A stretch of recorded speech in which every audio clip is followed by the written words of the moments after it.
Hello, Dr. Anita Johnston here, and I'm getting ready to plant some seeds in my edible flower garden. And I'm not exactly sure why it is that I've been fascinated by edible flowers ever since I was a little girl. I think maybe it's the idea that it's a very, very direct way to bring in the beauty of life, to really take it totally into my entire being. And as I plant the seeds, I get in touch with the great mystery of life. And how is it that we, like these seeds, already come with everything we need for life?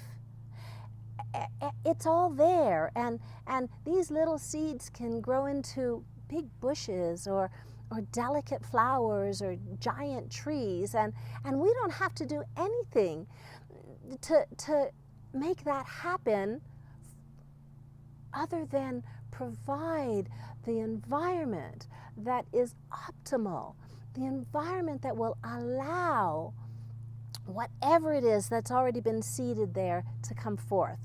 And that's how it is with the very nature of our being, to entertain the idea, because we can learn so much from nature, that we already are seeded with the gifts that we have, the gifts that we're meant to bring to the world. But in order for them to come forth, we need to make sure that the ground is fertile and that it has all the nutrients that we need in order to grow, in order to flourish. And we need to make sure that we get the optimal amount of sunshine. And sometimes that does mean transplanting ourselves someplace else to a sunnier spot.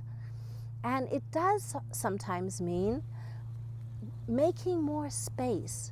And that could be removing the weeds, that which no longer serves us, or just making sure that there's enough space around us so that we can grow into who we're meant to be.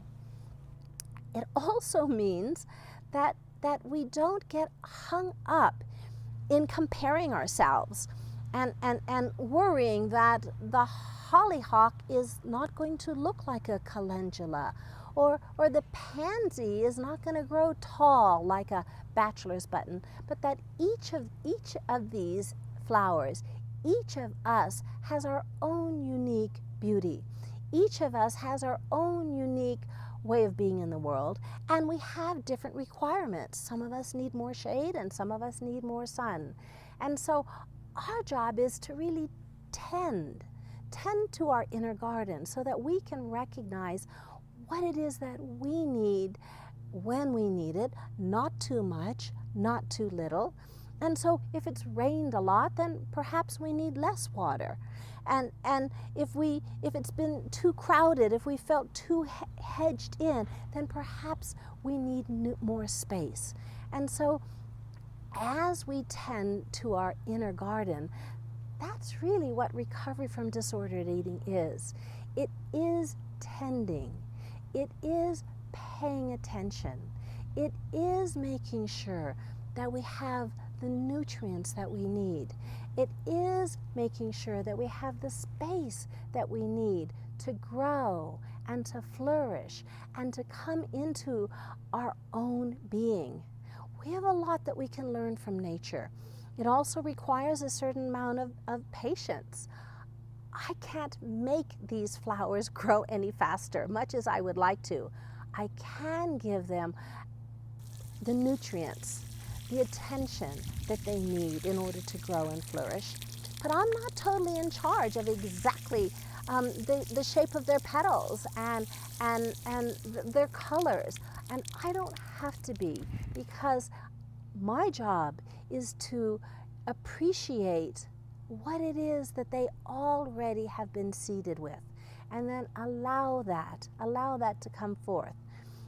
My job is to intend to plant the seed of recovery, and then to attend to making sure that I'm providing whatever is needed, and then to allow to allow what is to come forth, and finally to appreciate and enjoy the unfolding of life, the unfolding of recovery, and see the true beauty of that, see the mystery of it, to see how actually amazing it is to see what has been seeded come forth into the world.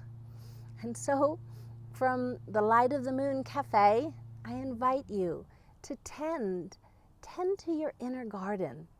Tend to the miracles that can come forth. It really is for all that has been seeded when you've intended to come into the joy of life, the joy of your very being. So, from Light of the Moon Cafe, we hope to see you next time.